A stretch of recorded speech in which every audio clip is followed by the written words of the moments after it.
السلام عليكم ورحمة الله وبركاته. أهلا እንዴት ናችሁ ቤተሰብ ሰላም ናችሁ? እኔ ያለው አልሐምዱሊላህ። ዛሬ ደግሞ ከዓለም ዙሪያ አስገራሚ ነገሮችን እና ክስተቶችን ይዤላችሁ ቀርብ ያለሁኝ እንደምትደመሙበት እርግጠኛ ነኝ። ለማንኛውም ቀጥታ ወደዛው እንለፍ። መልካም ቆይታ። የኢንዶኔዥያ ግዛት በሆነችው ጃቫ ደሴት ውስጥ የተወለደው ዴዴ ኮስዋራ የተባለው የ38 ዓመት ሰው ካለፉት 20 ዓመታት ወዲህ ቀስ በቀስ ወደ ዛፍነት እየተቀየረ ነው። ይህ ሰው ከሩቅ ሲታይ ዛፍ ይመስላል። ይሁንና ተጠግተን ስናየው እንደኛው ሰው ነው። ሰውየው ይራመዳል፣ ይሄዳል፣ ይቀመጣል፣ ይበላል፣ ይጠጣል፣ ሌላም ሰው የሚያደርገውን ሁሉ ያደርጋል። ታዲያ ከዚህ ቀደም ላላየው ሰው እንዴት አንድ ዛፍ ይህንን ሁሉ ሰብአዊ ድርጊቶችን ሊያከናውን ይችላል ብሎ በድንጋጤ ጥያቄ ሊያነሳ ይችላል። ነገሩ ግን ይህ ሰው በማይፈልገውና ከቁጥጥር ውጪ በሆነ ችግር ሰውነቱ ወደ ዛፍ መሰል አካልነት እየተቀየረ ስለመጣ ነው።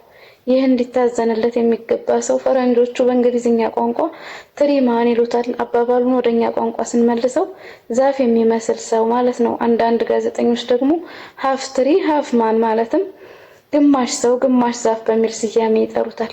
ይህ ማለት የዛፍና የሰው ቅልቅል ባህሪና ማንነት ያለው ፍጡር እንደማለት ነው። ከርቀት ሲታይ እጁ እግሩና ፊቱ ከዛፍ ግንድና ቅጠላ ቅጠል የተሰራ የሚመስለው የዚህ ሰው ተፈጥሮ ለተመልካቹ አግራሞትን ለራሱ ለዴዴ ኮስዋራ ደግሞ አደገኛ ጭንቀትን ፈጥሯል።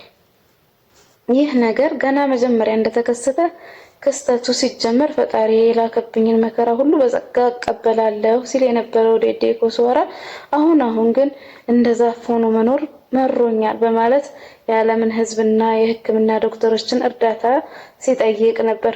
የፕላኔታችን ምርጥ ዶክተሮች ተሰብስበው በቀዶ ሕክምና ጥበብ የዛፎቹን ቅርንጫፎች ቆራርጠው ቢያወጡለት እንኳን ተመልሰው በብዛት ስለሚበቅሉ በዘመናዊው ሕክምና ላይ ተስፋ ሊጥሉ አልቻሉም። በመሆኑም ጉዳዩን የሕክምናው ሳይንስ ሚስጥር ከሚለው አጀንዳ ስር ሊሰፍር ግድ ሆኗል። የሁለት ልጆች አባት የሆነው ዴዴ የሚተዳደረው በሰዎች እርዳታና ፍሪኪ ሰርከስ በተባለ አስቂኝ ሰርከስ አይነት ትርኢት እያሳየ በሚያገኘው ጥቂት ገንዘብ ነበር። በመጨረሻም ዴዴ ኮስዋራ በ2016 በ44 ዓመቱ ከዚች ዓለም በሞት ተለይቷል። ጌቢ ጊንግራስ ምንም ነገር ስሜት የማይሰጣት ጉድ።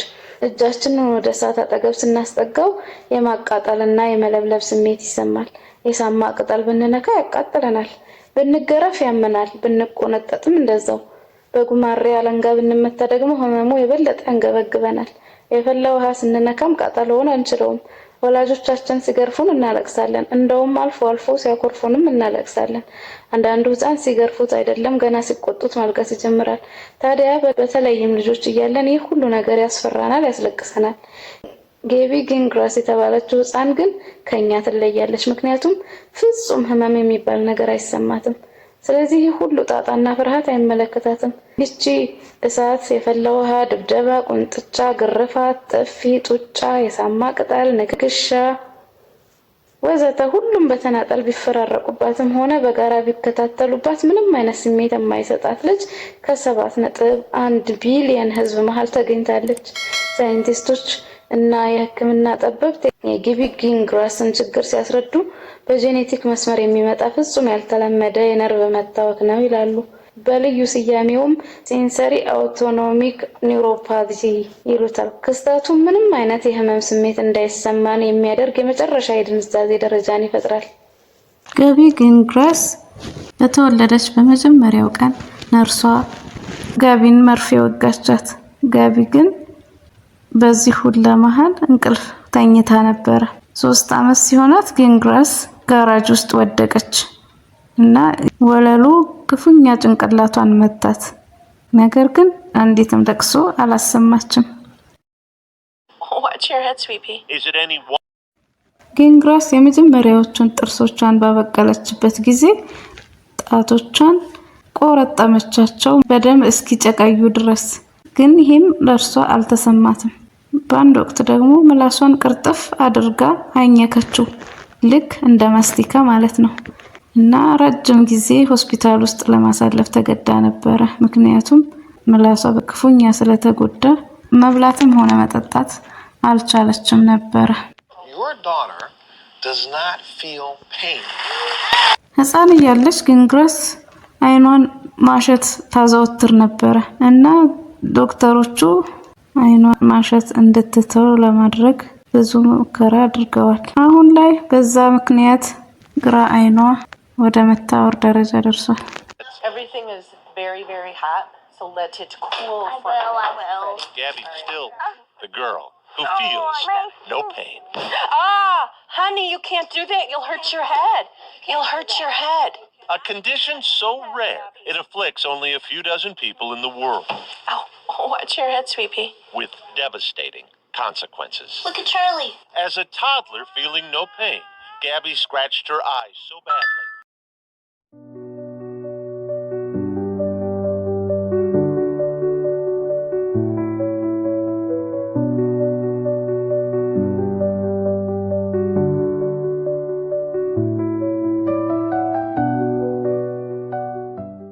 በአሜሪካን ሀገር ሜሪላንድ ግዛት ሬንስቲር በተባለች ከተማ ጃንዋሪ 8 1993 እንደ አውሮፓውያን አቆጣጠር የተወለደችው ብሩክ ግሪንበርግ እድሜዋ 20 ዓመት እስኪደፍን ድረስ የ1 ዓመት ህፃን ናት። ይህች በ21ኛው መቶ ክፍለ ዘመን የሳይንስና የሕክምና ጠበብትን ግራ ያጋባች ህፃን የዛሬ 20 ዓመት ብትወለድም እድሜዋ ግን 20 ዓመት ሊሆን ቀርቶ ከ1 ዓመት በላይ ንቅንቅ ሊል አልቻለም። ልጅቱ በከተማዋ በሲናይ ሆስፒታል ውስጥ ከተወለደችበት ዓመት ጀምሮ አካላዊና አእምሮአዊ ለውጥ ወይም እድገት ወይም የእድሜ መጨመር በፍጹም አልታየባትም። እንደነበረች ናት።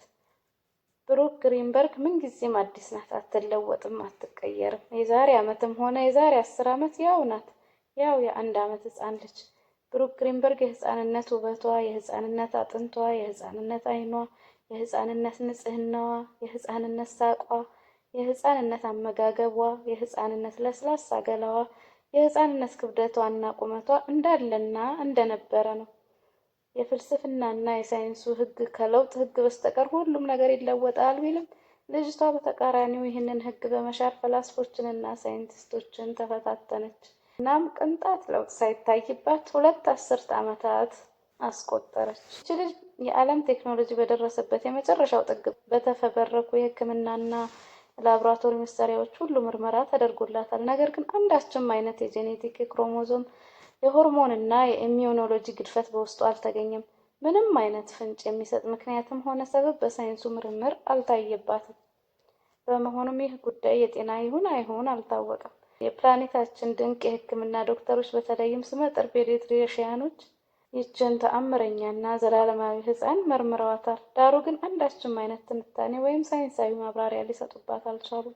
እርግጥ ነው ሁሉም እንደመሰከሩት ጉዳዩ ከጭንቅላታቸው በላይ የሆነ ክስተት ነው። ከ19 ዓመት በፊት የ1ኛ ዓመት የልደት በዓሏን ያከበረችው ይህች ህፃን አምናም ካቻምናም ዘንድሮም ያው የ1 ዓመት ጨቅላ እንደነበረች ናት። በምድር ላይ ልጅነትን የመሰለ ረቂቅ ውበትና ጥልቅ የዋህነት የሚታይበት ዘመን በፍጹም አይኖርም። ግን ውበቱ ከጊዜ ጋር መሄድ አለበት። ይህች ህፃን የዓለም ህዝብ እንዲገረም፣ የዓለም ሳይንቲስቶች ግራ እንዲጋቡ ዘንድ የልጅነት ውበቷንና የዋህነቷን የሙጥኝ ብላ እንደያዘች ብትቆይም ወላጅ እናቷና አባቷ ግን ደስተኞች አልነበሩም። በልጅቱ ላይ ለውጥ አለመታየቱ እንኳን ወላጆቿን እኛን ጭምር አያስጨንቅም? የግሪንበርግ ወላጆች ድሮም ሆነ ዘንድሮ እጅግ በጣም የዋህ ፍጡር ማየት አሰልቺ ድራማ ሆኖባቸዋል። ማርም ሲበዛ ይመራል እንደሚባለው ሆነና ነገሩ አምናም ሆነ ካቻምና ፈገግታ የማይለየው ህፃን ልጅ ማየት፣ የሽንት ጨርቅ መቀየር፣ ጡጦ ማጥባት፣ ስታለቅስ ማባበል፣ እሽሩር ማለት፣ ማጫወት፣ ማዘል፣ ማጠብ ወዘተ የታከታቸው ይመስላሉ። ይህ አይነቱ ክስተት በሳይንሱም ዓለም ሆነ በሕክምናው ዓለም ታይቶ አይታወቅም እና ሳይንቲስቶቹ ሁኔታውን ሲንድረም ኤክስ ብለውታል። ኤክስ የሚለውን ሆሄ ምንነቱ ላልታወቀ ሁነት የሚሰጥ ስያሜ ነው። ለምሳሌ ኤክስ ማን ስውር ሰው ወይም ያልታወቀ ሰው ማለት ነው። ኤክስ ሬይ ምንነቱ ወይም ምድቡ ያልታወቀ ጨረር ማለት ነው። ሲንድረም ኤክስ መንስኤውና ባህሪው ያልታወቀ የህመም ምልክት ማለት ነው። በመጨረሻም ህዋሳቶቿ ዘላለማዊ ህያውነት እንዳላቸው ከዚህ ቀደም በኖረችባቸው ዘመናት የተመሰከረላት ይህች ህፃን እስከ መቼ ድረስ በማይለወጠው ማንነቷ ተቀጥል ይሆን ብለው ሳይንቲስቶች መገረማቸው አልቀረም ነበር። በመጨረሻም ሳይንቲስቶች እርጅናን የመከላከያ ሚስጥር ይዛለች ብለው የሚያምኗት ብሩክ ግሪንበርግ በ20 ዓመቷ በ2013 በዚሁ አቋሟ ላይ እያለች ሞታለች። እንደ አውሮፓውያን አቆጣጠር በ2007 አልሳይድ ሞሪኖ እና ኤድጋር ሞሪኖ የተባሉ ሁለት አሜሪካውያን ወንድማማቾች ሰማይ በዋጣጭ ነው በሚባልለት ረጅም የኒውዮርክ ህንፃ ውስጥ በስራ ላይ ያሉ አደጋ ደረሰባቸው። በዚህ አሳዛኝ በተባለው ክስተት ሁለት ወንድማማቾች ከ47ኛ ፎቅ ላይ እኩል ተፈጥፍጠው መሬት ላይ ወደቁ። አልሳይድ በ37 ዓመቱ በዚሁ አደጋ ለሞት ሲዳረግ፣ ኤድጋር ግን በህይወት ተርፎ ወንድሙን ለአንዴና ለመጨረሻ ጊዜ በእንባና በልቅሶ ተለየው። የጊነስ ወርልድ ሪከርድ ቡክ አዘጋጆች ከከፍተኛ ፎቅ ላይ ወድቆ በመነሳት ኤድጋርን የሚደርስ ባለ ሪከርድ የለም ይላሉ። ኤድጋር ግን ሪከርዱ ቀርቶብኝ ባይሆን እኔ ከወንድሜ ጋር በሞትኩ አሊያም እርሱ ከኔ ጋር በኖረ በማለት ዘግናኙን ክስተት በሚዘገንን ምሬት ገልጾታል። በዜግነቱ ቱርካዊ የሆነው ሊልከር ይልዝማን የተባለው ወጣት ከዓይኑ ውስጥ እስከ 2.8 ሜትር የሚፈናጠር ወተት በማመንጨት ዓለምን ጉድ አሰኝቷል። በ2004 እንደ አውሮፓውያን አቆጣጠር ይህንን ችሎታውን በአደባባይ በማሳየት በጊነስ ቡክ ላይ ስሙ ሊሰፍርለት ችሏል።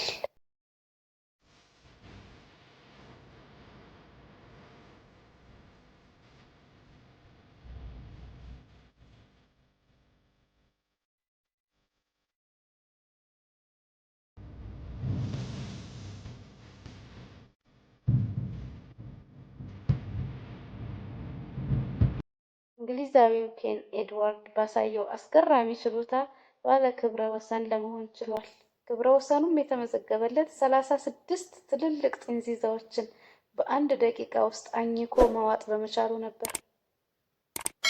የዩኬው ቻናል 4 ቴሌቪዥን ዘ ቢግ ብሬክፋስት በተባለው ፕሮግራም ላይ አቅርቦት በቀጥታ ስርጭት ጥንዚዛዎቹን ሲያጣጥም በመታየቱ ታዳሚውን ከማስደመሙም በላይ ኤድዋርድ በህይወቴ ውስጥ የበላሁት እጅግ በጣም ምርጥ ቁርስ ይህ ነው በማለት ለጥንዚዛዎቹ ጣዕም ያለውን አድናቆት ገልጿል።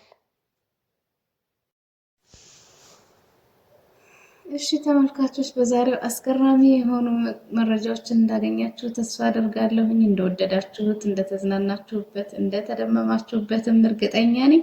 በሚቀጥለው በተሻለ ቪዲዮ እንገናኛለን ኢንሻአላህ። ለዛሬ ይህንን ይመስል ነበረ።